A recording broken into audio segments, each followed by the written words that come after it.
Hi friends, இன்றைக்கி வந்து நம்ம கருவாடு தொக்கு எப்படி பண்ணுறதுன்னு தான் பார்க்க போகிறோம். அதுக்கு தேவையான இன்க்ரீடியன்ட்ஸ்: ஃபஸ்ட்டு கருவாடு, அதுக்கப்புறம் சின்ன வெங்காயம் இப்படி கட் பண்ணி வச்சுருக்கோம், அதுக்கப்புறம் பூண்டு, தக்காளி, கருவேப்பிலை, பச்சை மிளகாய், புளியை வந்து லெமன் சைஸ் ஒரு 1/2 hour ஊற வச்சு கரைச்சி வச்சுருக்கோம். அதுக்கப்புறம் மிளகாய்த்தூள், மல்லித்தூள், கொஞ்சமாக ஜீரகத்தூள், கொஞ்சமாக ஆயில் ஊற்றிக்கிறோம். எண்ணெய் சூடானதும் கொஞ்சமாக கடுகு பொரிஞ்சோன்னா கொஞ்சமாக வெந்தயம், நம்ம கட் பண்ணி வச்சுருக்க வெங்காயம்,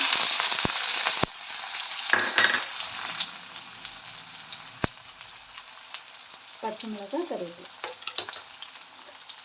இது கொஞ்சம் ப்ரௌனிஷாக வர வரையும்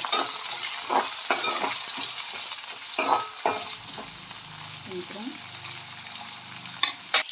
ஸோ வெங்காயம் வந்து நல்லா ப்ரௌனிஷாக வந்துருச்சு. ஸோ இந்த டைமில் கொஞ்சமாக பூண்டு, அதுக்கப்புறம் நம்ம கட் பண்ணி வச்சுருக்க தக்காளி ஆட் பண்ணுறோம்.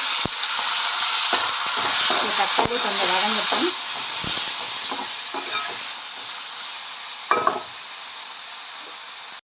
தக்காளியெல்லாம் நல்லா வதங்கிடுச்சு. ஸோ இந்த டைமில் லைட்டாக மஞ்சத்தூள்,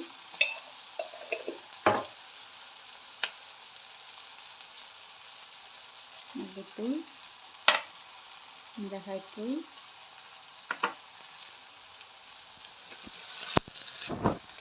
கொஞ்சமாக ஜீரகத்தூள்,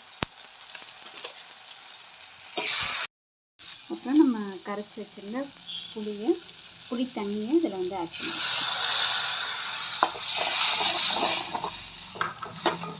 ஸோ இந்த டைமே கொஞ்சமாக உப்பு போட்டுக்கிறோம், தேவையான அளவு உப்பு.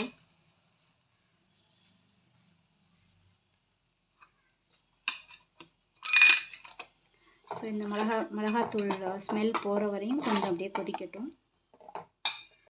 டைமில் நம்ம வந்து கருவாடை ஆட் பண்ணோம்.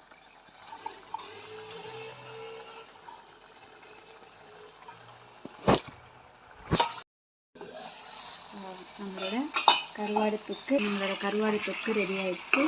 ஸோ இது வந்து ரசம் சாதம் வச்சு சாதத்தோடு சாப்பிடுவோம், செம்ம டேஸ்ட்டாக இருக்கும். அதே மாதிரி சப்பாத்திக்கும் ஒரு தொட்டு சாப்பிட செம்மையாக டேஸ்ட்டாக இருக்கும். ஸோ நீங்களும் ட்ரை பண்ணி பாருங்கள். மறக்காமல் நம்ம சேனலை சப்ஸ்கிரைப் பண்ணுங்கள்.